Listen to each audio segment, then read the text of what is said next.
increasingly intolerant on social issues. I don't buy that. I don't buy that at all. I think we remain an open tent party, a party of a multitude of voices, and so we want to. Our job here is to attract as many people in as we possibly can. As I have talked about for the last year on the road around the party, working with folks around our party, our job is to modernize our party. And to do so in kind of following kind of the bit of the model that Bob McDonnell did. Bob McDonnell is by all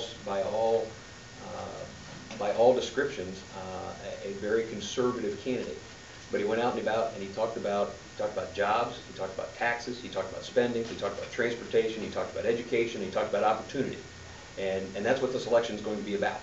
And there's plenty of room in the Ohio Republican Party tent for people who want to talk about jobs, lower taxes, lower spending, transportation, education, and opportunity.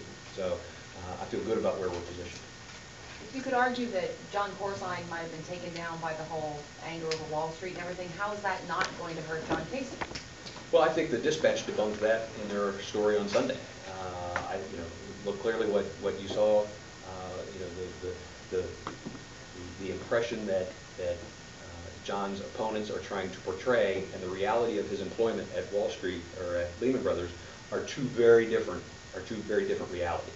And John was one of several hundred managing directors who spent his time traveling this country, talking to business owners, CEOs, CFOs, board members, talking to people who were creating jobs, creating a product, making a payroll, and shoving a product out the back door, and trying to create a sense of economic opportunity wherever it is they were doing it.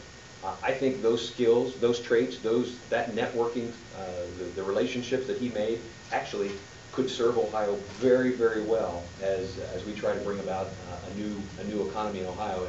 And so I'm not concerned about the Kasich attack. They attack when they have nothing else to talk about. The fact is, they don't want to talk about 330,000 Ohioans who have lost their jobs since Ted Strickland took over. They don't want to talk about the fact that we have the highest unemployment rate in Ohio in a quarter century, and it happened under Ted Strickland's watch. That's what they don't want to talk about, and bringing up those other issues is just a way to not have to talk about their own record. What's your response to Governor Strickland saying, it's not my fault, I'm not responsible for the national economy? Well, look, Joe, give me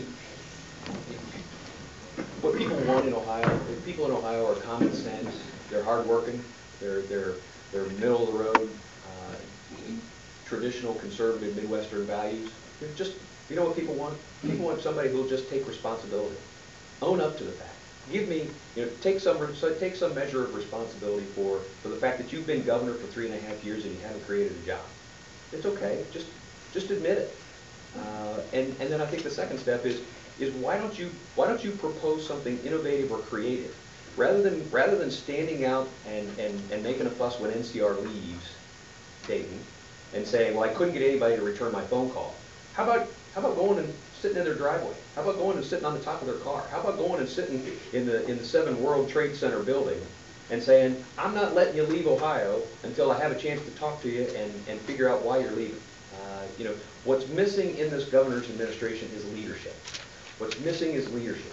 That's what Ohioans want, and that's what John Kasich will provide them come January of 2011. Kevin, that volunteer intensity you talked about, yeah. How much do you think that's tied to the fact that Republicans aren't in the White House anymore? Well, I think there's a piece of that. I think there's some of that. I think there's a lot of reasons. I think it probably has more to do with what's happening in Washington by the people who are in the White House, and the fact that they don't like whether it's the stimulus bill or they don't like the healthcare takeover or the rapid expansion of government or the mounting, the ever-increasing amounts of debt that are being heaped on our children and our grandchildren. That's an incredibly motivating. Those are incredibly motivating factors. And when you combine that with new faces and a statewide ticket that I think, as I've talked about, is as great as we've seen in a generation, and you combine that with an exciting group of candidates, you have what could be a very lethal mix for Democrats. A good environment, outstanding candidates, volunteer intensity, and a solid infrastructure gives us as good an opportunity as we could have hoped for in 2010. How do you think you battle campaign fatigue here? You're saying that this 2010 election starts today. Yeah. That's a long time to keep up volunteer intensity and to keep up the fundraising. Well, yeah, it all depends on everybody's willing to do something a little different.